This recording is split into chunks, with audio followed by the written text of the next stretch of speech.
Eu sei que muita gente fala que mãe aguenta tudo, que o amor de mãe é incondicional, que não tem limites, que supera qualquer dor. E durante muito tempo, eu acreditei nisso. Acreditei que ser mãe significava engolir, aceitar, perdoar, que meu papel era estar ali, sempre disponível, sempre sorrindo, mesmo quando meu coração estava em pedaços. Me chamo Marlene Tavares de Andrade, tenho 67 anos, e essa história começa no dia em que descobri que existe, sim, um limite. Um ponto onde o amor próprio precisa falar mais alto. Um momento em que uma mãe olha para o filho que criou e percebe que ele se tornou um estranho. Eu ainda lembro de cada detalhe daquela noite. O cheiro do bolo de chocolate que vinha do salão de festas. O perfume adocicado que Viviane sempre usava, aquele que ela dizia ser importado. O som das risadas das crianças correndo entre as mesas. E a minha voz, presa na garganta, enquanto eu ouvia, escondida naquele corredor, as palavras que mudariam minha vida para sempre. Era a festa de 3 anos do meu neto Henrique. 3 anos. 1095 dias desde que eu segurei aquele menino nos braços pela primeira vez, por exatos 5 minutos, antes de Viviane pegá-lo de volta, dizendo que recém-nascido não podia ficar passando de colo em colo. 1095 dias tentando ser avó, tentando fazer parte da vida dele, tentando ocupar um espaço que parecia diminuir a cada visita. Cheguei ao salão às 15 horas, pontualmente como o convite pedia. E olha que nem convite de verdade eu recebi. Foi uma mensagem de texto, seca, enviada por Renato 3 dias antes. Festa do Henrique, sábado às 15 horas, salão do condomínio. Sem mãe, sem seria muito importante sua presença. Sem nada que demonstrasse que eu era alguém especial naquela família. Mas eu fui. Claro que fui. Era meu neto. Meu único neto. O filho do meu único filho. E eu tinha passado a semana inteira escolhendo o presente perfeito. Um cavalinho de balanço de madeira artesanal, pintado à mão, que encontrei numa lojinha do centro antigo.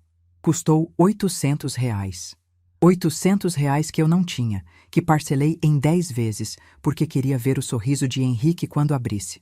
Entrei no salão carregando aquela caixa enorme, com o coração cheio de esperança.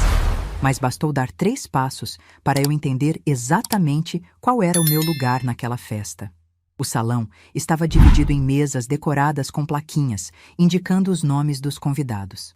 Na área central, perto do bolo de 3 andares decorado com tema de dinossauros, estava a família de Viviane. Os pais dela ocupavam uma mesa especial, com uma plaquinha dourada escrita em letra cursiva. Vovó Cida e Vovô Marcos. Havia fotos deles com Henrique espalhadas por toda a decoração. Fotos no parquinho, na praia, no Natal. Fotos que eu nunca tinha visto, de momentos em que eu não fui convidada. Procurei meu nome nas mesas próximas. Não estava. Procurei nas mesas do meio. Também não. Foi só quando cheguei quase no fundo do salão, perto da porta dos banheiros, que encontrei uma cadeira com meu nome. Estava numa mesa com pessoas que eu não conhecia. Depois descobri que eram colegas de trabalho de Renato.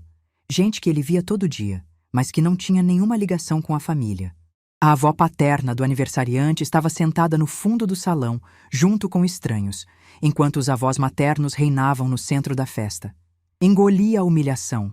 Respirei fundo. Disse a mim mesma que o importante era estar ali, ver meu neto feliz, fazer parte daquele momento mesmo que fosse das margens.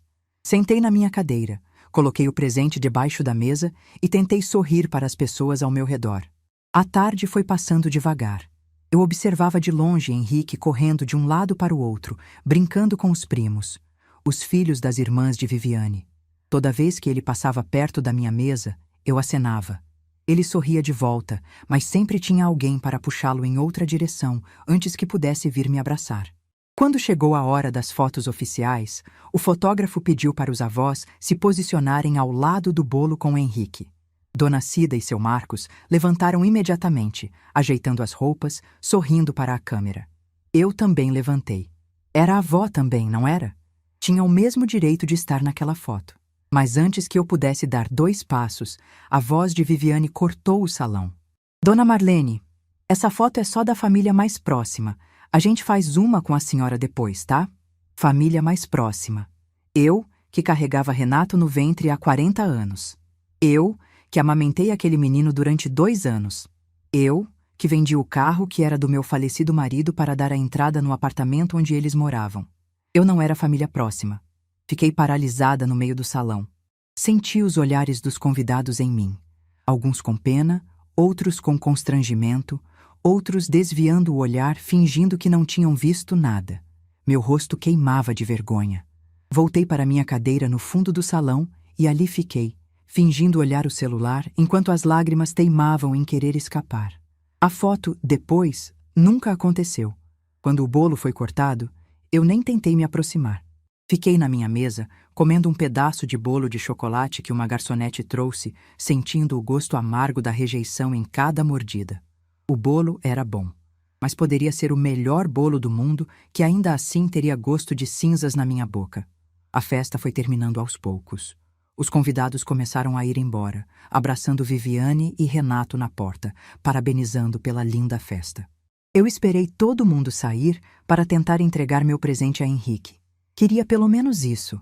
Queria ver os olhos dele brilhando quando visse o cavalinho de balanço. Peguei a caixa e fui em direção aonde Henrique estava, ainda brincando com alguns primos que tinham sobrado. Mas antes que eu chegasse, Viviane apareceu na minha frente como se tivesse brotado do chão. Deixa o presente ali na mesa, dona Marlene. O Henrique já está muito cansado. Muita gente querendo atenção. A senhora entende, né? Ela pegou a caixa da minha mão. Nem olhou o que era. Nem perguntou. Simplesmente jogou numa pilha de presentes que estavam amontoados num canto. R$ 800 em 10 parcelas, jogados numa pilha como se fossem qualquer coisa. Eu entendi o recado. Peguei minha bolsa, meu casaco e fui em direção à saída. Precisava sair dali antes de desabar. Antes de perder a compostura que minha mãe me ensinou a manter em qualquer situação. Foi então que passei pelo corredor que levava à cozinha do salão. E foi ali, naquele corredor que cheirava a bolo de chocolate e perfume importado, que ouvi as palavras que mudaram tudo. A porta da cozinha estava entreaberta. Viviane estava lá dentro, de costas para a porta, falando com Renato num tom que ela claramente achava que ninguém podia ouvir. Renato, eu não aguento mais. Sua mãe me olha como se eu fosse uma criminosa. Toda vez que ela aparece, eu passo mal de nervoso. Fico dias sem conseguir dormir direito. Você viu hoje? Ela queria se enfiar na foto da família, queria pegar o Henrique no colo na frente de todo mundo, como se tivesse algum direito. Eu não aguento mais isso. Fiquei paralisada. Minhas pernas não obedeciam mais. Meu coração batia tão forte que eu podia ouvir o pulsar nos meus ouvidos. Calma, Vivi, ela é minha mãe. E eu sou sua esposa, a mãe do seu filho. Você vai ter que escolher, Renato. Ou ela ou eu. Porque as duas na sua vida não dá mais. Eu não aguento mais essa mulher aparecendo, julgando, querendo se meter. Você vai ter que escolher. O silêncio que se seguiu durou uma eternidade. Eu esperei. Esperei pelo meu filho dizer algo. Qualquer coisa. Esperava que ele defendesse a mulher que passou noites em claro cuidando dele quando tinha febre.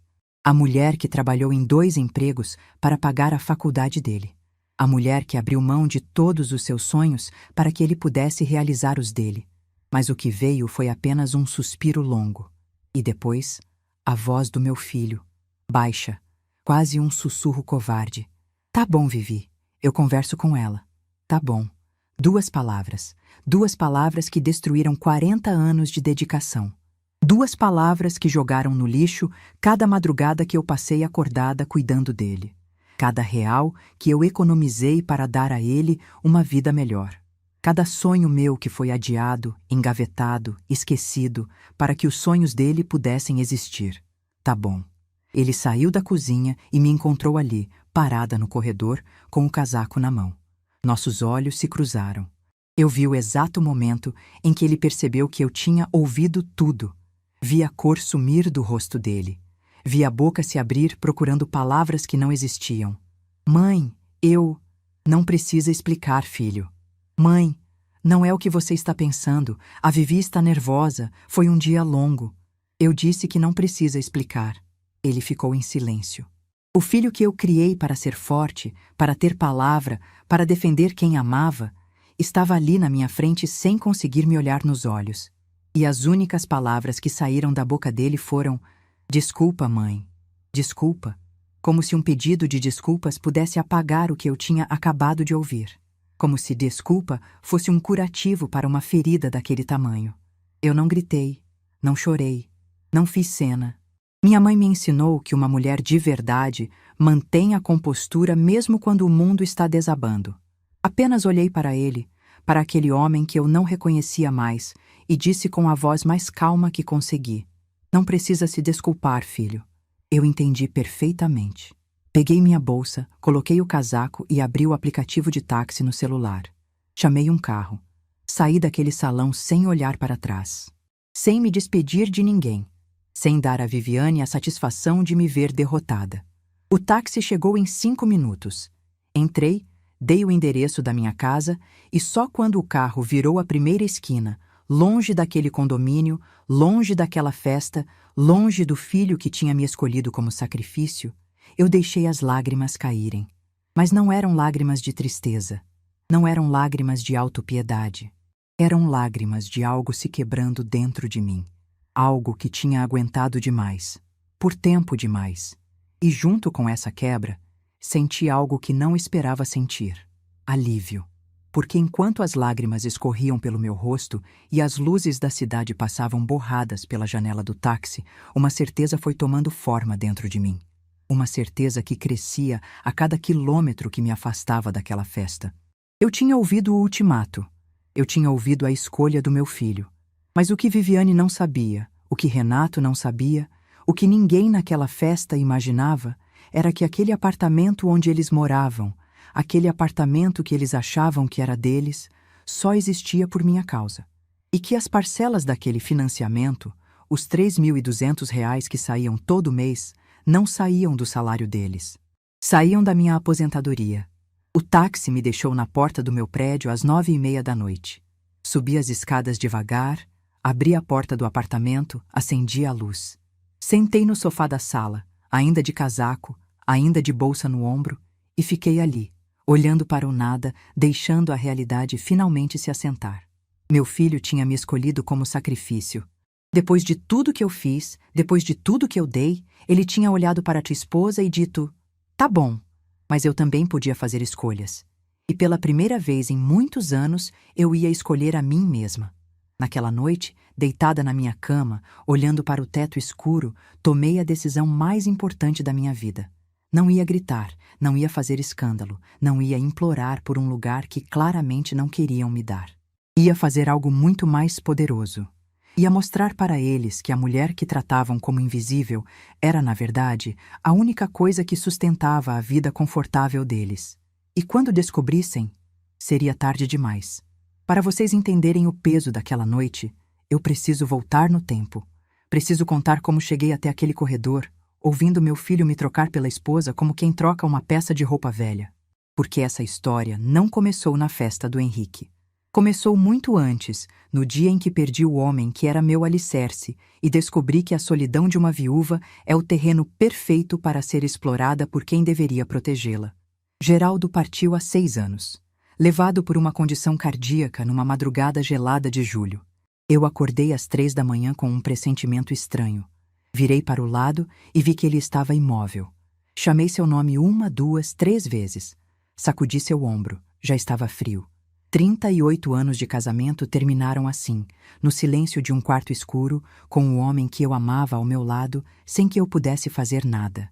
Os vizinhos ouviram meus gritos. Alguém chamou a emergência, mas já era tarde demais. O velório foi numa quarta-feira chuvosa. Renato estava lá, ao meu lado, segurando minha mão. Ele tinha 34 anos na época, mas naquele dia voltou a ser o menino que corria para os meus braços quando tinha medo. Eu olhava para ele e via Geraldo. Os mesmos olhos castanhos, o mesmo jeito de inclinar a cabeça. Meu filho era tudo que me restava. Nos primeiros meses, Renato foi minha rocha. Aparecia toda semana, me ajudou a resolver a papelada e a organizar a vida que eu teria que viver sozinha. Mas então veio Viviane. Renato me apresentou ela 4 meses depois do velório. Uma moça de 28 anos, cabelos lisos, sempre maquiada, que trabalhava com ele numa empresa de contabilidade. No primeiro jantar juntos, ela foi simpática, elogiou minha comida, disse que tinha ouvido falar muito bem de mim. Eu quis gostar dela. Meu filho parecia feliz, e ver aquele brilho nos olhos dele era como um presente. Então, ignorei a frieza que vi por trás daquele sorriso ensaiado. Disse a mim mesma que era ciúme de mãe, coisa boba. O noivado veio 5 meses depois. Rápido demais, eu pensei, mas guardei para mim. Quando ofereci ajuda para organizar o casamento, Viviane sorriu daquele jeito que eu aprenderia a reconhecer como rejeição disfarçada e disse que a mãe dela já estava cuidando de tudo. No dia da cerimônia, descobri que meu lugar era na terceira fileira. A mãe de Viviane estava na primeira, bem no centro, com um vestido azul royal que combinava com a decoração. Eu estava atrás, de verde escuro, um vestido de liquidação. Quando perguntei a Renato, ele murmurou que foi Viviane quem organizou, que não era nada pessoal. Não era nada pessoal. Meu filho estava se casando e eu estava sentada atrás de tias que mal conhecia. Mas engoli. Sorri. Porque era isso que uma boa mãe fazia, não era? 1 mês depois do casamento, recebi a ligação que mudaria tudo. Era uma noite de terça-feira. Eu estava assistindo novela quando o telefone tocou. A voz de Renato do outro lado estava embargada, quase trêmula. Mãe, eu preciso te contar uma coisa. A gente encontrou um apartamento. É perfeito, mãe. 3 quartos, varanda, numa região boa perto do trabalho. Mas a gente não tem dinheiro para a entrada. Ele fez uma pausa longa. Eu sabia o que vinha a seguir. Conhecia meu filho bem demais para não reconhecer aquele silêncio constrangido. Quanto é a entrada, filho? 180 mil. O número ficou suspenso entre nós. 180 mil reais. Uma fortuna para alguém como eu, que vivia de aposentadoria e das economias que Geraldo e eu juntamos ao longo de uma vida inteira de trabalho. Mãe, eu sei que é muito. Eu sei que não tenho direito de pedir. Mas a Vivi está grávida. A gente vai precisar de espaço. E eu não sei mais o que fazer. Grávida. Meu filho ia ser pai. Eu ia ser avó. A notícia que deveria ter vindo com alegria veio junto com um pedido de dinheiro. Mas naquele momento eu não pensei nisso. Só pensei no meu menino preocupado, precisando de ajuda. E no meu neto que estava a caminho. Deixa eu ver o que eu consigo fazer, filho. Desliguei o telefone e fiquei sentada no sofá, olhando para a sala silenciosa. Mentalmente fiz as contas. Tinha 60 mil reais na poupança. Dinheiro que eu e Geraldo juntamos durante décadas, real por real, para emergências. Mas 60 mil não era 180 mil. Faltava muito. Foi então que meu olhar caiu na foto de Geraldo na estante. E, ao lado da foto, a chave do Corolla preto que estava na garagem. O carro que ele comprou em 2012, 0 quilômetro, com o dinheiro da rescisão quando se aposentou. O carro que ele lavava todo domingo de manhã, que lustrava com uma flanela especial, que tratava como se fosse um filho. Depois que ele partiu, eu não tive coragem de vender, nem de usar direito. Às vezes descia até a garagem só para sentar no banco do motorista, fechar os olhos e sentir o cheiro dele que ainda estava impregnado no estofado. Era o único lugar onde eu ainda conseguia sentir a presença de Geraldo. Mas meu filho precisava. Meu neto precisava. Na manhã seguinte, liguei para uma concessionária. Um vendedor ofereceu 120 mil reais. O Corolla estava impecável. Aceitei na hora, antes que me arrependesse. O comprador veio buscar num sábado. Assinei os papéis, entreguei as chaves e fiquei na calçada vendo o Corolla preto sumir na esquina. Chorei pela primeira vez desde o enterro de Geraldo. Ali, na calçada, de roupão e chinelo, soluçando como uma criança. Transferi o dinheiro para Renato no mesmo dia. 180 mil reais. 60 da poupança, 120 do carro. Cada centavo que eu tinha. Não pedi recibo, não pedi contrato. Era meu filho. Eu confiava nele. O apartamento foi comprado no nome de Renato e Viviane. 3 quartos, varanda, numa região boa perto do trabalho deles. Exatamente como ele tinha descrito. Quando me convidaram para conhecer, fiquei genuinamente feliz. Meu filho tinha um lar. Meu neto teria um quarto bonito. Mas então veio o primeiro boleto do financiamento. Renato me ligou num domingo à noite, com aquela mesma voz embargada que eu já conhecia. Disse que o valor das parcelas era maior do que esperavam, R$ 3.200 por mês durante 20 anos. Ele e Viviane tinham feito as contas e não iam conseguir. O salário dos dois mal cobria as despesas básicas. Mãe, eu não sei o que fazer. A gente vai ter que vender o apartamento. Não tem outro jeito. Eu ouvi o desespero na voz dele. Pensei no dinheiro que eu já tinha dado, no carro de Geraldo que eu tinha vendido, no meu neto que ia nascer em poucos meses. Não podia deixar eles perderem tudo. Calma, filho. Deixa eu pensar. Naquela noite, não dormi. Fiquei fazendo contas no papel, calculando o que podia cortar, o que podia economizar. Minha aposentadoria era de R$ 4.500. Se eu pagasse as parcelas do financiamento, sobrariam 1.300 para viver. R$ 1.300 por mês. Era apertado, mas era possível. Na segunda-feira de manhã, fui ao banco e configurei o débito automático. Dei a autorização para que R$ 3.200 saíssem da minha conta todo dia 15, direto para o financiamento do apartamento que estava no nome deles. Não contei para Renato. Não contei para ninguém. Quando ele ligou perguntando como ia fazer com as parcelas, eu disse apenas que tinha dado um jeito, que não se preocupasse, que cuidasse da esposa grávida e deixasse o resto comigo. O que ele não sabia era que dar um jeito significava mudar completamente minha vida. Cancelei o plano de saúde que eu tinha há 15 anos. Passei a depender do sistema público. Parei de ir ao salão, comecei a cortar o próprio cabelo com uma tesoura na frente do espelho.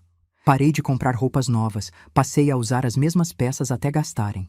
A carne, que antes era parte do meu almoço todo dia, virou luxo de uma vez por semana. A viagem para Portugal que eu sonhava fazer foi arquivada para sempre. Geraldo sempre dizia que um dia a gente ia conhecer Lisboa, comer pastéis de Belém. Guardei os panfletos numa gaveta e nunca mais abri. Mas meu filho estava bem. Meu filho tinha um teto.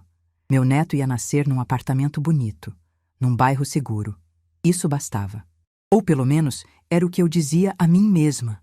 Henrique nasceu numa madrugada de outubro, 7 meses depois que o apartamento foi comprado. Eu estava na sala de espera desde as 7 da noite. Quando Renato apareceu dizendo que era um menino, que estava tudo bem, eu chorei de alegria. Mas a alegria durou pouco. Na maternidade, fui a última a segurar o bebê. A mãe de Viviane foi a primeira. Depois as irmãs, as amigas, uma tia que veio de Santos. Eu fiquei esperando no canto do quarto, observando cada uma delas segurar meu neto, tirar foto. Quando finalmente chegou minha vez, Viviane olhou para o relógio e disse que recém-nascido não podia ficar passando de colo em colo. Segurei Henrique por 5 minutos. 5 minutos para olhar nos olhos do meu neto pela primeira vez. Depois, Viviane pegou ele de volta. As visitas em casa foram piores. Viviane criou regras que eram só para mim. Avisar com 3 dias de antecedência. Não aparecer de surpresa. Não trazer presente sem autorização. Uma vez, levei um ursinho de pelúcia que vi numa vitrine e achei lindo. Viviane pegou o brinquedo, olhou com aquela expressão de quem examina algo suspeito e guardou no armário dizendo que pelúcia juntava ácaro, que podia fazer mal para a respiração do bebê. Nunca mais vi aquele ursinho. Renato assistia a tudo em silêncio. Ficava no canto da sala, olhando para o chão, enquanto a esposa ditava as regras. Quando nossos olhares se cruzavam, ele desviava. O filho que eu criei para ser forte, para ter opinião, tinha se tornado um homem que não conseguia olhar nos olhos da própria mãe. Quando Henrique fez 1 ano, Renato me procurou com mais um pedido. Viviane precisava de um carro para levar o bebê ao pediatra, à creche. Eles tinham encontrado um seminovo, mas não conseguiam financiar porque ela tinha o nome sujo. Mãe, você podia assinar como fiadora? É só uma formalidade, a gente vai pagar certinho. Eu já estava pagando o apartamento deles em segredo, mas olhei para a foto do meu neto no celular de Renato e não consegui dizer não. Assinei como fiadora. Mais uma corda amarrada no meu pescoço. Tudo pela família que eu achava que um dia ia me reconhecer. O carro foi comprado. Um Onix prata que Viviane dirigia com orgulho. As parcelas eram de R$ 1.400. Parcelas que, segundo Renato, eles pagavam religiosamente. Eu acreditei. O tempo foi passando. Henrique cresceu, começou a andar, a falar. Eu via tudo de longe, pelas fotos que Renato mandava, pelas visitas espaçadas que Viviane permitia. Aos 65 anos, 2 anos antes da festa, tive uma queda feia no banheiro. Escorreguei no piso molhado e fraturei o pulso direito. Acordei meia hora depois, sozinha, com o braço latejando. Liguei para Renato, expliquei o que tinha acontecido, disse que precisava ir ao hospital. A resposta dele me gelou. Mãe, eu vou tentar aparecer, mas está complicado. A Vivi tem uma reunião importante. Deixa eu ver o que dá para fazer. Não apareceu ninguém. Quem me levou ao hospital foi seu Osvaldo, o vizinho de 80 anos que mal conseguia dirigir. Fiquei 2 semanas com gesso. Quem cuidou de mim foi Dona Jurema, minha vizinha de 74 anos, que tinha artrite nos joelhos e subia minhas escadas todo dia para trazer uma marmita. Renato apareceu uma única vez. Ficou 20 minutos olhando o relógio. Antes de ir embora, disse que a Vivi mandava lembranças. Lembranças. A mulher que eu sustentava, cujo carro tinha meu nome como garantia, mandava lembranças enquanto eu me recuperava sozinha. Naquela noite, depois que Renato foi embora, eu sentei no sofá e chorei. Mas não eram lágrimas de dor física. Eram lágrimas de quem finalmente estava começando a enxergar a verdade. Uma verdade que eu tinha me recusado a ver durante anos. Eu estava sendo usada, explorada, tratada como um caixa eletrônico com pernas. Meu dinheiro era bem-vindo, mas minha presença era um incômodo. Mas mesmo assim eu continuei. Por mais 2 anos, continuei pagando aquelas parcelas. Por mais 2 anos, continuei engolindo humilhações. Por mais 2 anos, continuei acreditando que uma hora meu filho ia enxergar o que estava acontecendo. Até aquela noite na festa.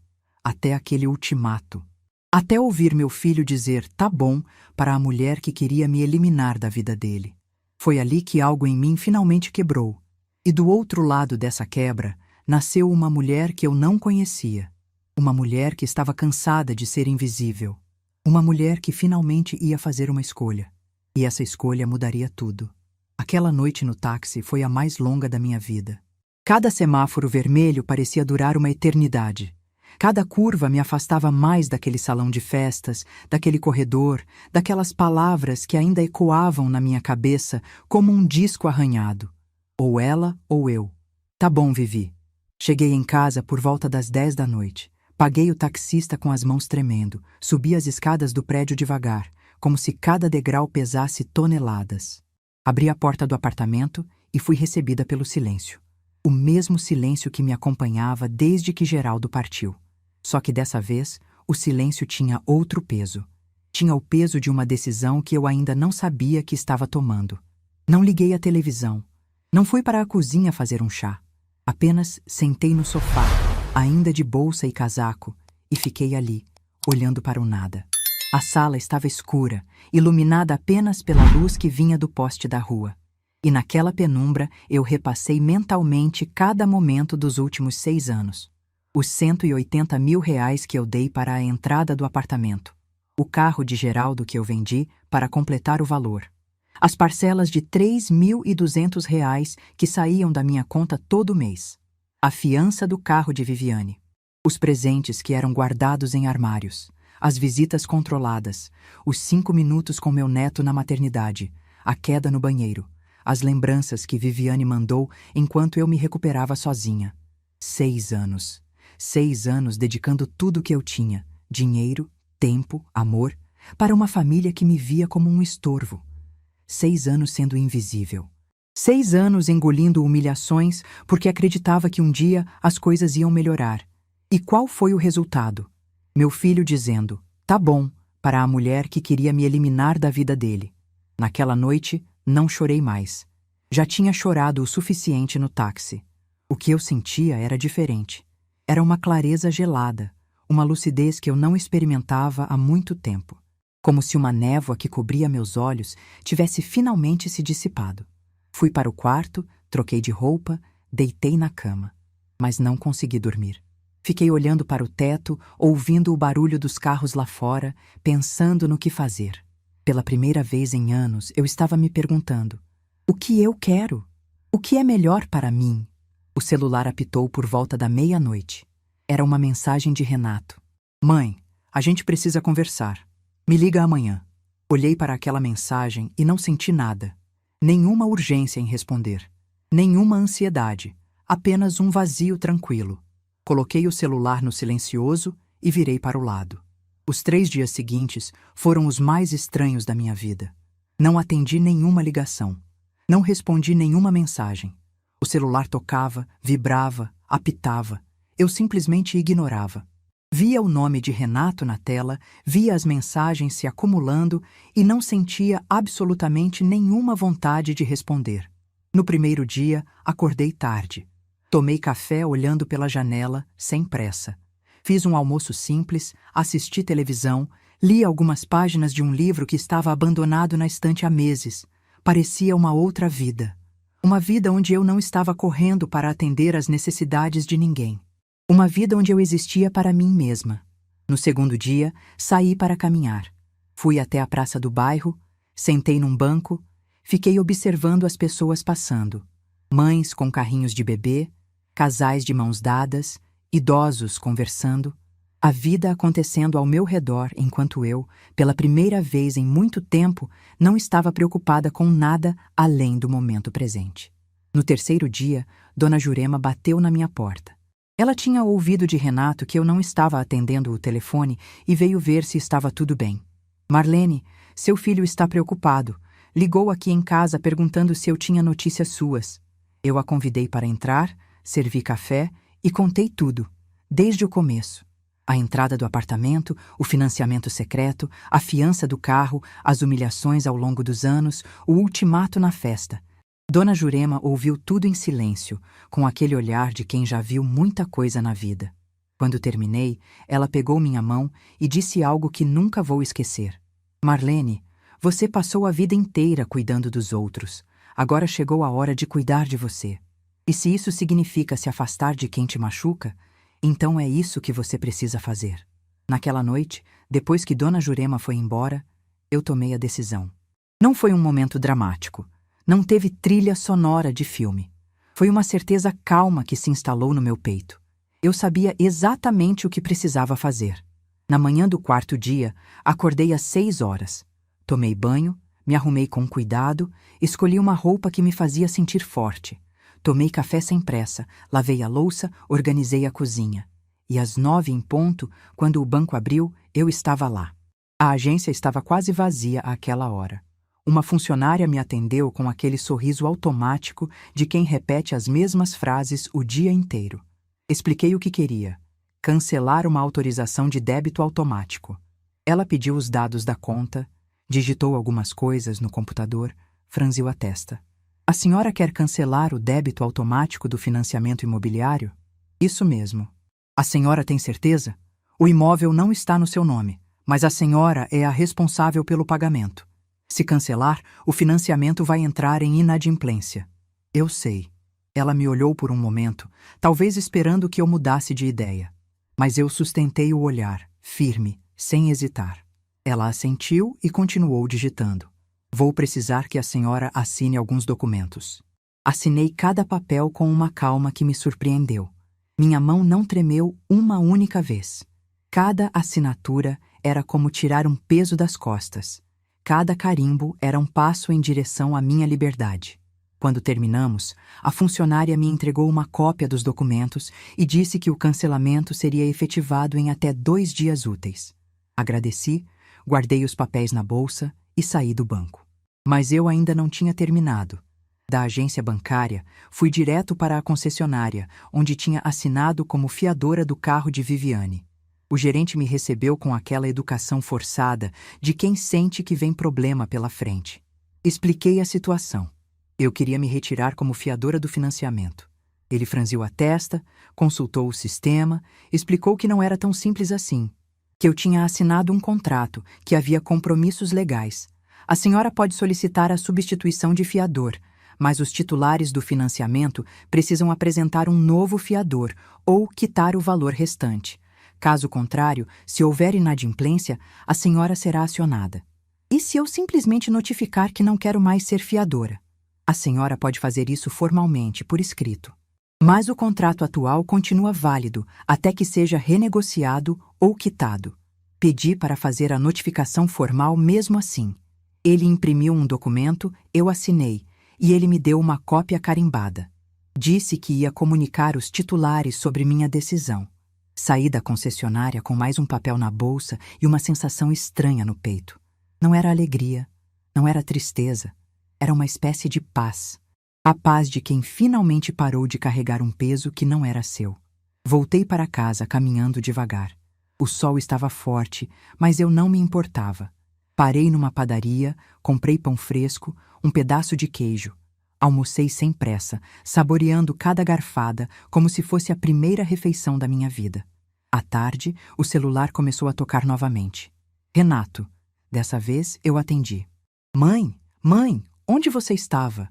Eu liguei 1000 vezes, mandei mensagem, fui até seu prédio e a portaria disse que você não queria receber ninguém. A voz dele estava alterada, quase histérica. Diferente do homem que disse, tá bom, para a esposa 4 dias antes. Eu estava precisando de um tempo, filho. Tempo para quê? A gente precisa conversar, mãe. Sobre o que aconteceu na festa, sobre o que você ouviu. Eu sei o que eu ouvi, Renato. Silêncio do outro lado da linha. Eu podia imaginar ele passando a mão no cabelo, aquele gesto nervoso que fazia desde criança. Mãe, a Vivi estava nervosa. Foi o estresse da festa. Ela não quis dizer aquilo daquele jeito. Ela quis dizer exatamente daquele jeito. E você concordou. Eu não concordei, eu só... Você disse, tá bom. Eu ouvi. Mais silêncio. Mais longo dessa vez. Mãe, me deixa ir aí. A gente conversa pessoalmente. Não precisa vir, filho. Eu já tomei as decisões que precisava tomar. Que decisões? Do que você está falando? Respirei fundo. A hora tinha chegado, mas eu não ia contar tudo por telefone. Algumas coisas ele precisava descobrir por conta própria. Você vai entender em breve. Cuida da sua família, Renato. Desliguei antes que ele pudesse responder. O celular tocou de novo imediatamente, mas eu não atendi. Coloquei no silencioso e fui para a varanda tomar o ar fresco do fim de tarde. Dali, eu podia ver os prédios da cidade, as luzes começando a se acender, o céu ganhando tons de laranja e rosa. Era bonito. Eu tinha esquecido como era bonito simplesmente parar e olhar para o mundo ao redor. Nos dias seguintes, mantive minha rotina de silêncio. Ia à padaria, conversava com Dona Jurema, lia meus livros, assistia minhas novelas. O celular continuava tocando, as mensagens continuavam chegando, mas eu respondia apenas o mínimo necessário. Estou bem, preciso de tempo. Uma semana depois da festa, numa manhã de terça-feira, o telefone tocou cedo. Era Renato, de novo, mas dessa vez a voz dele era diferente. Não era raiva, não era irritação, era pânico. Mãe, o banco ligou aqui, estão dizendo que o pagamento do apartamento não foi feito, que está em atraso. Mãe, o que está acontecendo? Eu estava sentada na cozinha, tomando meu café da manhã. Olhei para a xícara na minha mão, para a luz do sol entrando pela janela, e senti uma calma absoluta. O que está acontecendo, filho, é que eu cancelei o débito automático. Como assim cancelou? Que débito automático? O débito automático que pagava as parcelas do seu apartamento. Todo mês, há 4 anos, R$ 3.200 saíam da minha conta direto para o financiamento. Você não sabia? O silêncio que se seguiu foi o mais longo da minha vida. Eu podia ouvir a respiração dele do outro lado, pesada, entrecortada. Mãe, do que você está falando? Quando você me ligou desesperado dizendo que não ia conseguir pagar as parcelas, eu fui ao banco e configurei o débito automático. Não contei para você porque achei que ia te preocupar. Achei que uma hora vocês iam conseguir se organizar e eu ia poder parar. Mas os anos foram passando e eu continuei pagando, com a minha aposentadoria. Cancelei meu plano de saúde, parei de comprar roupas, cortei tudo que podia cortar, tudo para garantir que vocês tivessem um teto. Ouvi um som estranho. Demorei a entender o que era. Depois percebi. Era o telefone batendo no chão. Tinha caído da mão dele. Esperei. Ouvi vozes abafadas ao fundo. A voz de Viviane perguntando o que tinha acontecido. A voz de Renato, trêmula, tentando explicar. Depois passos. E a voz dele de novo, agora mais longe, como se tivesse colocado no viva voz. Mãe, por que você nunca contou? Porque eu sou sua mãe. E mães fazem sacrifícios pelos filhos. Pelo menos era o que eu acreditava. até ouvir que eu era um estorvo que precisava ser eliminado. Mais silêncio. Dessa vez, eu podia ouvir Viviane ao fundo, a voz dela alterada, perguntando coisas que eu não conseguia entender direito. E agora, mãe? O que vai acontecer agora? Tomei mais um gole do meu café. Estava na temperatura perfeita. Agora vocês vão ter que se virar, filho, como qualquer família adulta faz. A parcela desse mês já está atrasada. As próximas são problema de vocês. Mãe, a gente não tem condição de pagar isso. Você sabe que não tem. Eu sei, e sinto muito por isso, mas eu também não tenho mais condição de pagar. Não tenho condição de continuar me sacrificando por pessoas que me tratam como lixo. Mãe, pelo amor de Deus. Renato, eu te amo. Nunca vou deixar de te amar. Mas amor não é aceitar humilhação. Amor não é ser invisível. Eu passei 6 anos sustentando a vida de vocês enquanto era tratada como uma visita indesejada. Isso acabou. Desliguei o telefone. Dessa vez, não coloquei no silencioso. Simplesmente desliguei. Fiquei ali na cozinha, olhando para a luz do sol que entrava pela janela, ouvindo os pássaros cantando lá fora. E pela primeira vez em muitos anos, eu sorri. Um sorriso pequeno, quase imperceptível, mas genuíno. A tempestade estava apenas começando para eles. Mas para mim, depois de anos debaixo de nuvens escuras, o sol finalmente tinha voltado a brilhar. E eu pretendia aproveitar cada raio. Nos dias que se seguiram àquela ligação, eu fiz algo que não fazia há muito tempo. Vivi. Simplesmente vivi. Acordava na hora que queria, tomava café olhando o movimento da rua pela janela, lia o jornal sem pressa. Voltei a assistir minhas novelas, a ouvir músicas que gostava, a cozinhar pratos que tinha abandonado porque davam muito trabalho. O telefone continuava tocando.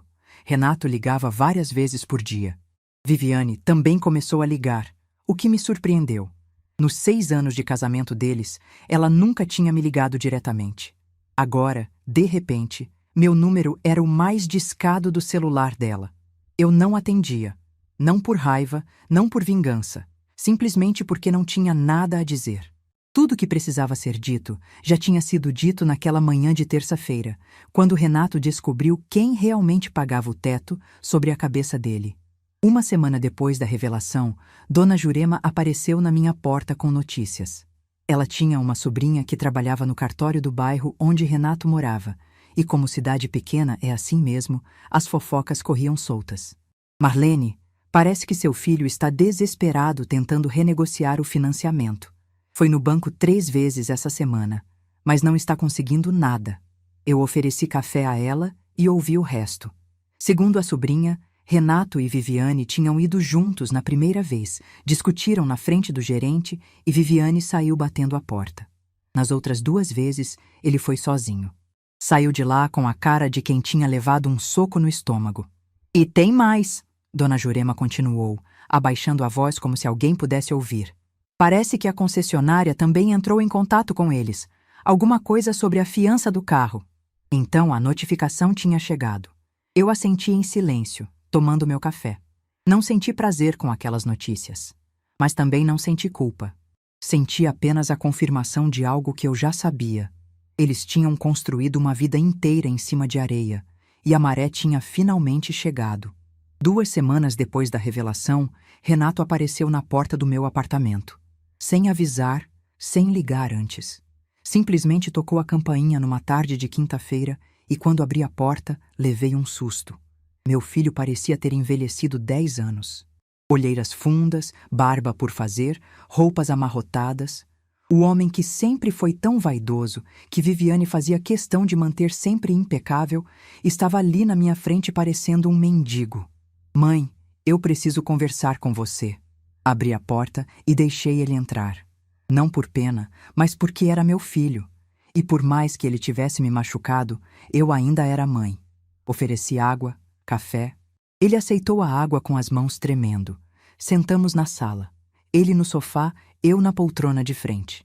O mesmo lugar onde Geraldo costumava sentar para ler o jornal aos domingos. Por um momento, olhando para Renato, eu vi o menino que ele tinha sido. O menino que corria para os meus braços, que me mostrava os desenhos da escola, que dizia que ia cuidar de mim quando crescesse. Onde estava aquele menino? Mãe, eu não sabia. A voz dele saiu rouca, quebrada. Eu juro que não sabia que você estava pagando o apartamento. Quando você disse que tinha dado um jeito, eu achei que tinha falado com alguém do banco, negociado alguma coisa. Nunca imaginei que sua mãe estava tirando da própria aposentadoria para bancar a sua vida. Ele abaixou a cabeça. Vi uma lágrima escorrer pelo rosto dele, cair no carpete da sala. Como você conseguiu esconder isso por 4 anos? Não foi difícil, filho. Vocês nunca perguntaram como eu estava vivendo. Nunca perguntaram se eu precisava de alguma coisa. Nunca repararam que eu tinha parado de ir ao salão, que estava usando as mesmas roupas há anos, que não tinha mais plano de saúde. Vocês simplesmente não olhavam para mim. Ele levantou os olhos, vermelhos de choro. Mãe, me desculpa, por favor, me desculpa. Eu já te desculpei, Renato. No momento em que saí daquele salão de festas, eu te desculpei. Mas desculpar não significa voltar atrás. Não significa continuar sendo usada. Eu nunca quis te usar, mãe. Mas usou. Talvez não conscientemente, mas usou. Você e Viviane construíram uma vida confortável nas minhas costas e ainda me tratavam como se eu fosse um incômodo, um problema a ser resolvido. Uma visita indesejada que aparecia de vez em quando para atrapalhar. Ele ficou em silêncio. Não tinha como negar. Nós dois sabíamos que era verdade. E agora, mãe? O que vai acontecer agora? Isso depende de vocês, filho. Não de mim. A gente não tem como pagar o apartamento. O banco deu 30 dias para regularizar, senão vai para protesto, e a concessionária está cobrando as parcelas atrasadas do carro. Parece que vocês não estavam pagando direito. Aquilo me pegou de surpresa. Como assim não estavam pagando direito? Renato passou a mão pelo rosto, um gesto de exaustão. A Viviane estava responsável pelo pagamento do carro. Eu dava o dinheiro todo mês, mas parece que ela atrasou algumas parcelas. Usou o dinheiro para outras coisas. Agora tem 3 meses de atraso, e como você era a fiadora, eles vão me cobrar. Eu não vou deixar isso acontecer, mãe. Eu vou resolver. Como, Renato? Com que dinheiro? Ele não respondeu. Não tinha resposta. Ficamos em silêncio por um longo momento. O relógio da sala marcava as horas, aquele tic-tac constante que eu já nem percebia mais. Mas naquele momento, cada segundo parecia ecoar na sala vazia. Mãe, eu sei que não tenho direito de pedir mais nada, mas eu preciso que você entenda uma coisa. Quando a Viviane disse aquilo na festa, sobre escolher entre você e ela, eu entrei em pânico. Eu não sabia o que fazer. Ela é a mãe do meu filho, minha esposa, e eu sou sua mãe. A mulher que te colocou no mundo, que te criou sozinha depois que seu pai morreu, que abriu mão de tudo para você ter uma vida melhor. Mas na hora de escolher, você escolheu ela. Eu não escolhi ninguém, mãe. Eu só disse tá bom para ela parar de falar, para a gente resolver depois. E você resolveu? Silêncio novamente. Foi o que eu pensei. Renato se levantou, andou até a janela, ficou olhando para fora. De costas para mim, ele parecia menor, mais frágil, como um menino que chorava escondido quando levava bronca na escola. A Viviane quer que eu venha te pedir dinheiro de novo. Ela acha que se eu chorar bastante, se eu implorar, você vai voltar atrás. E você veio fazer isso? Ele se virou. Não, mãe, eu vim me despedir. Aquela palavra me gelou. Se despedir como? A gente vai perder o apartamento. Não tem jeito. Mesmo se vender tudo que a gente tem, não cobre nem metade da dívida. A Viviane quer ir morar com os pais dela. Eles têm espaço, e pelo menos lá a gente não vai pagar aluguel enquanto se reorganiza.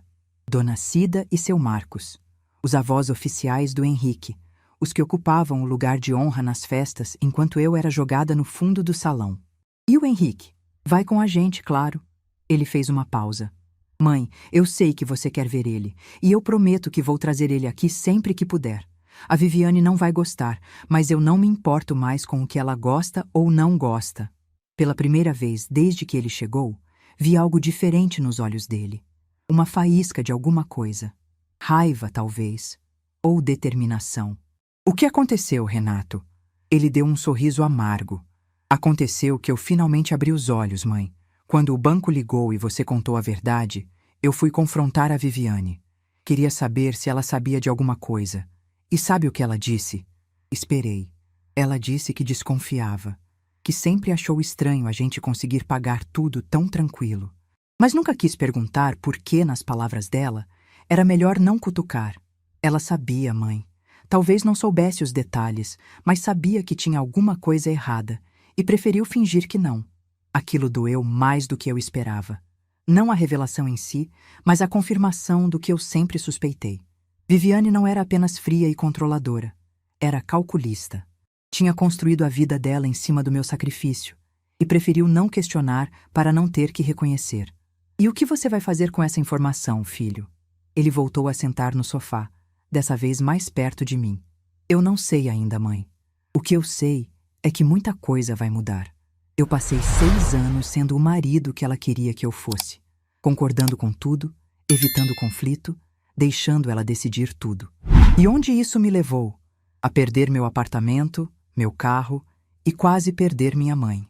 Estendi a mão e segurei a dele. Estava gelada. Você não me perdeu, Renato. Eu estou aqui, mas eu quase perdi.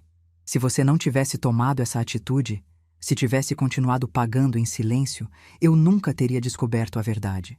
Continuaria vivendo uma mentira, achando que estava tudo bem, enquanto você se sacrificava sem ninguém saber. É por isso que eu fiz o que fiz, filho. Não foi por vingança. Foi para abrir os seus olhos. E os meus também.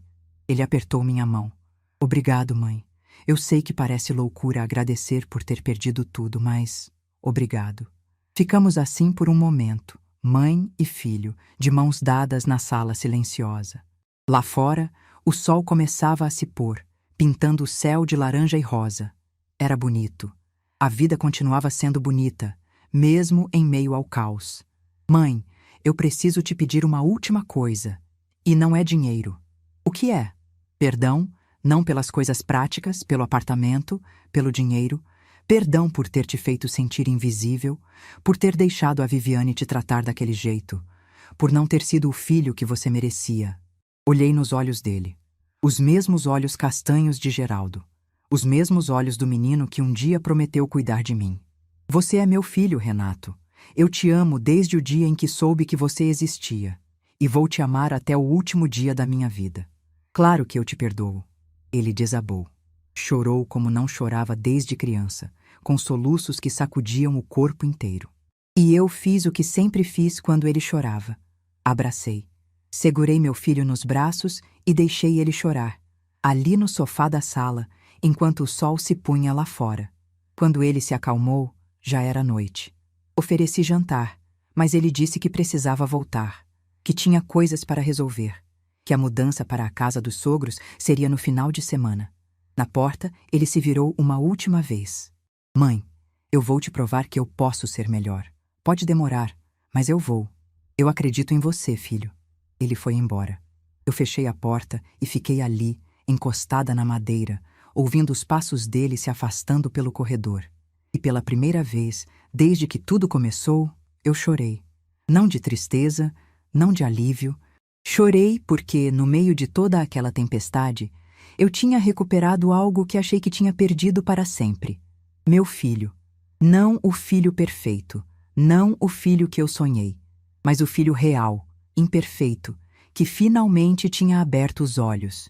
E isso, no fim das contas, valia mais do que qualquer apartamento. A tempestade ainda não tinha acabado.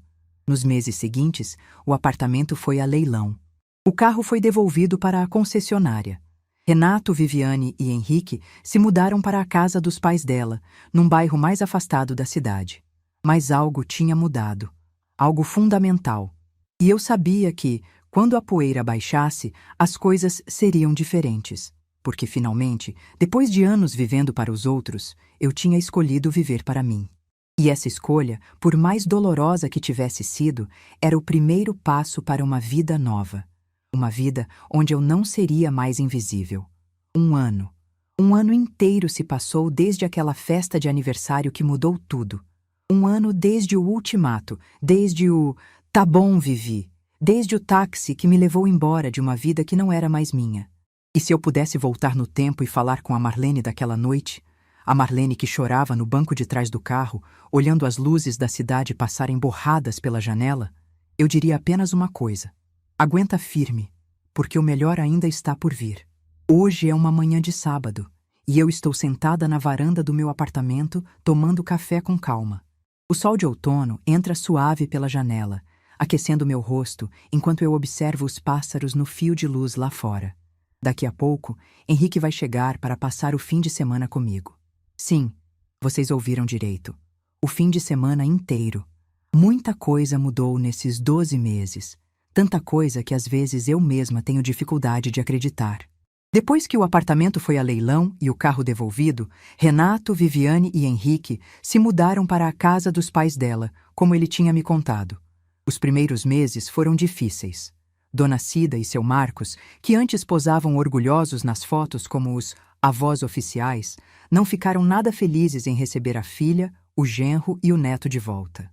A casa que parecia tão espaçosa nas festas, de repente ficou apertada demais para duas famílias. As brigas começaram quase imediatamente. Segundo Renato, Dona Cida não perdia uma oportunidade de lembrar Viviane de que ela tinha estragado tudo, que se tivesse tratado aquela pobre senhora melhor, nada daquilo teria acontecido. É engraçado como as pessoas mudam de lado quando o dinheiro acaba. Viviane não lidou bem com a nova realidade. A mulher que dirigia um Onix 0 km e morava num apartamento de 3 quartos, agora dividia um quarto pequeno com o marido e o filho, dependendo dos pais para tudo. O orgulho dela, aquele orgulho que a fazia me tratar como uma visita indesejada, foi esmagado pela realidade. 3 meses depois da mudança, Renato me ligou com uma notícia que me pegou de surpresa. Ele e Viviane estavam se separando. Não foi uma decisão repentina, ele me explicou. Foi o acúmulo de tudo. As brigas constantes, as acusações, a convivência forçada na casa dos sogros. Mas principalmente foi a descoberta de quem Viviane realmente era. Aquela frase, "era melhor não cutucar", tinha ficado martelando na cabeça dele durante meses. Ele não conseguia mais olhar para ela do mesmo jeito.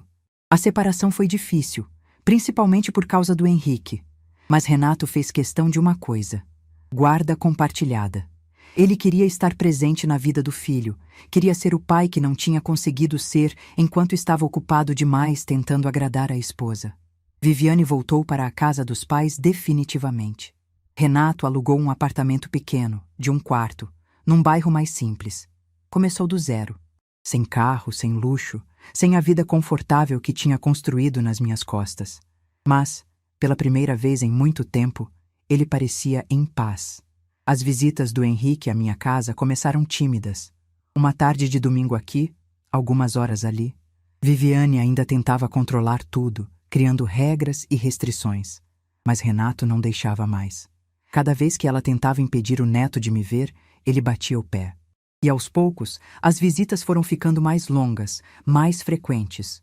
Hoje, Henrique passa um fim de semana por mês comigo. Um fim de semana inteiro, só nós dois. Eu faço bolo de chocolate, o favorito dele. Assistimos desenhos juntos, brincamos de massinha, vamos à pracinha do bairro.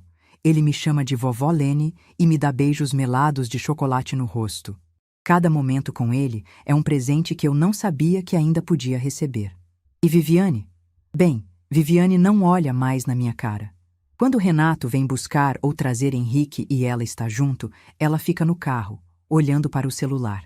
Nunca mais trocamos uma palavra sequer. E sabe de uma coisa? Eu não me importo. Aquela mulher não tem mais nenhum poder sobre mim. Mas as mudanças não aconteceram só na vida deles. Aconteceram na minha também. Lembram da viagem para Portugal que eu arquivei numa gaveta há anos? Aquela que eu e Geraldo sonhávamos em fazer juntos? Pois é. Há 3 meses, eu finalmente fui. Juntei o dinheiro que estava sobrando agora que não pagava mais financiamento de ninguém. Pesquisei pacotes, escolhi um roteiro e embarquei sozinha num avião pela primeira vez na vida aos 67 anos. Sozinha. Eu, que durante décadas não fazia nada sem pensar primeiro nos outros. Lisboa foi tudo o que eu imaginava e mais.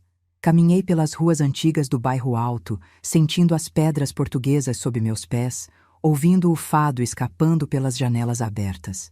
Comi pastéis de Belém ainda quentinhos, com aquela crosta crocante e o recheio cremoso que Geraldo tanto sonhava em provar. Chorei olhando o pôr do sol no Tejo, sentada num banco de praça, deixando as lágrimas escorrerem livres pelo meu rosto. E em cada momento eu sentia Geraldo ali comigo.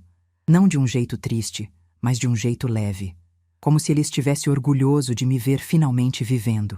Numa noite, sentada num restaurante típico, ouvindo uma fadista cantar sobre saudade, eu fechei os olhos e quase pude sentir a mão dele na minha. Você conseguiu, Marlene. Eu quase ouvi a voz dele dizendo. Você finalmente conseguiu. Tirei uma foto na Torre de Belém e mandei para Renato. Ele respondeu com um emoji de coração e uma mensagem. O pai estaria feliz de ver você aí, mãe. Chorei de novo, mas dessa vez eram lágrimas boas.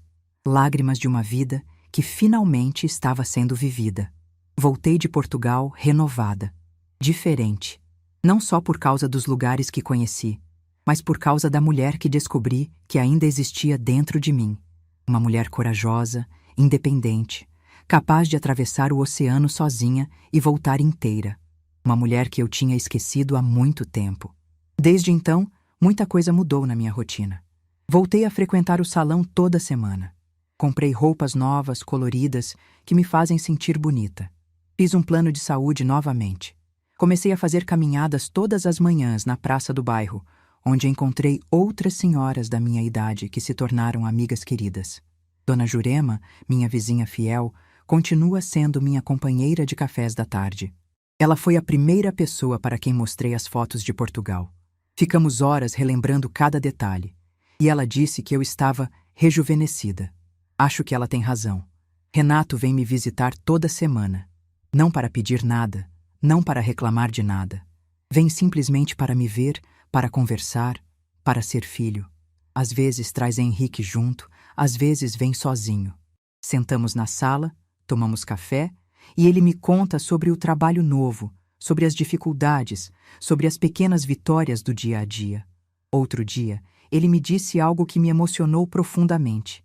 Disse que a coisa mais importante que eu tinha ensinado a ele não foi nenhuma lição de infância, nenhum conselho sobre a vida. Foi o que eu fiz naquele dia, quando cancelei o financiamento e decidi viver para mim mesma. Mãe, você me mostrou que a gente pode se reconstruir em qualquer idade, que nunca é tarde para escolher a si mesmo. Eu estava tão perdido, tão preso numa vida que não era minha, e ver você tomando as rédeas da sua vida me deu coragem para fazer o mesmo. Eu olhei para ele, para aquele homem de 40 anos que ainda tinha tanto do menino que eu criei, e senti meu coração transbordar. Não de orgulho apenas, mas de gratidão. Gratidão por ter tido forças para fazer o que fiz. Gratidão por ele ter finalmente aberto os olhos. Gratidão por ainda termos tempo de construir uma relação verdadeira. Ele me perguntou se eu me arrependia de algo. Pensei por um momento antes de responder. Disse que me arrependia de ter demorado tanto, que se pudesse voltar no tempo, teria me valorizado desde o começo. Mas também disse que tudo tem seu tempo e que talvez eu precisasse passar por tudo aquilo para me tornar quem sou hoje. Nem tudo é perfeito, claro. A vida nunca é. Renato ainda enfrenta dificuldades financeiras. A relação com Viviane continua tensa por causa da guarda do Henrique. Tem dias em que eu sinto falta de Geraldo com uma intensidade que me sufoca. Tem noites em que acordo pensando em tudo que passei e me pergunto se poderia ter feito diferente. Mas então, o sol nasce, eu tomo meu café na varanda e lembro de onde eu estava há 1 ano. Uma mulher de 67 anos sendo expulsa emocionalmente da própria família. Uma mulher invisível, tratada como estorvo, sustentando em silêncio pessoas que não a enxergavam. Uma mulher que tinha esquecido completamente quem era. Essa mulher não existe mais. A campainha toca. Eu largo a xícara de café e vou até a porta, já sabendo quem é. Abro e dou de cara com Henrique, que pula nos meus braços antes mesmo de eu ter chance de dizer oi. Vovó Lene, eu trouxe meu dinossauro novo para te mostrar. Renato está logo atrás, sorrindo. Ele me dá um beijo no rosto, entra com a mochila do Henrique e já vai para a cozinha preparar mais café. Porque agora ele sabe onde fica cada coisa na minha casa. Porque agora ele faz parte da minha vida de verdade, não apenas quando precisa de algo. Eu sento no sofá com o Henrique no colo, ouvindo ele explicar cada detalhe do dinossauro de brinquedo com aquele entusiasmo que só criança tem. E enquanto ele fala, eu olho ao redor. Para as fotos de Portugal na estante, para as plantas novas na varanda, para meu filho na cozinha, cantarolando uma música enquanto faz café, para essa vida que eu construí do 0 aos 67 anos. E eu penso em todas as mulheres que estão passando pelo que eu passei. Mães que se anulam pelos filhos, avós que são tratadas como invisíveis, sogras que são vistas como inimigas apenas por existirem, mulheres que sacrificam tudo, absolutamente tudo, e recebem em troca ingratidão e descaso. Para vocês, eu quero dizer uma coisa: nunca é tarde. Nunca é tarde para escolher a si mesma. Nunca é tarde para parar de aceitar o inaceitável. Nunca é tarde para descobrir que você é muito mais do que o papel que te colocaram. Mãe, avó, sogra, esposa, tudo isso faz parte de quem somos, mas não é tudo que somos. Eu tinha 67 anos quando decidi que não seria mais invisível. 67 anos quando finalmente entendi que amor próprio não é egoísmo, é sobrevivência. Naquela festa, quando Viviane disse ou ela ou eu, ela achou que estava me dando um ultimato. Mas, na verdade, sem saber, ela me deu o maior presente da minha vida. Me deu a chance de escolher. E eu escolhi a única pessoa que tinha me esquecido de escolher durante décadas. Eu mesma. Henrique puxa minha manga, querendo que eu preste atenção na história do dinossauro. Eu sorrio, bagunço o cabelo dele e mergulho na narrativa fantasiosa de uma criança de 4 anos. Renato aparece com o café, senta do meu lado e ficamos ali os três, numa manhã de sábado qualquer, sendo simplesmente família. Não uma família perfeita. Não uma família de comercial de margarina. Mas uma família de verdade, construída com honestidade, com respeito, com amor que não sufoca nem anula. Uma família onde eu tenho lugar, voz, presença. Uma família onde eu nunca mais serei invisível. E isso, depois de tudo que eu passei, é mais do que eu jamais poderia ter sonhado. Às vezes, quando a casa está silenciosa e eu estou sozinha com meus pensamentos, eu penso naquela Marlene de 1 ano atrás. A que encontrou suas coisas no jardim emocional da própria família. A que ouviu ou ela ou eu e viu o filho escolher o lado errado. A que chorou no táxi voltando para casa. Eu queria poder abraçar aquela mulher. Dizer que ia ficar tudo bem. Que a dor que ela estava sentindo era o começo de algo, não o fim. Que às vezes a gente precisa perder tudo para se encontrar. Que o silêncio dela naquele corredor, a dignidade com que saiu daquela festa, seria o primeiro passo de uma jornada incrível. Meu nome é Marlene Tavares de Andrade, tenho 68 anos, e essa é a minha história. A história de uma mulher que um dia foi tratada como figurante na própria vida e decidiu se tornar protagonista. A história de uma mãe que aprendeu que o maior amor que pode dar aos filhos é o exemplo de uma mulher que se respeita. Se eu consegui, você também consegue. Basta dar o primeiro passo. E o primeiro passo é sempre o mesmo: escolher a si mesma. Se essa história tocou seu coração, deixe seu like, se inscreva no canal e comente aqui embaixo. No meu lugar, o que você faria? Sua mensagem pode iluminar o dia de alguém.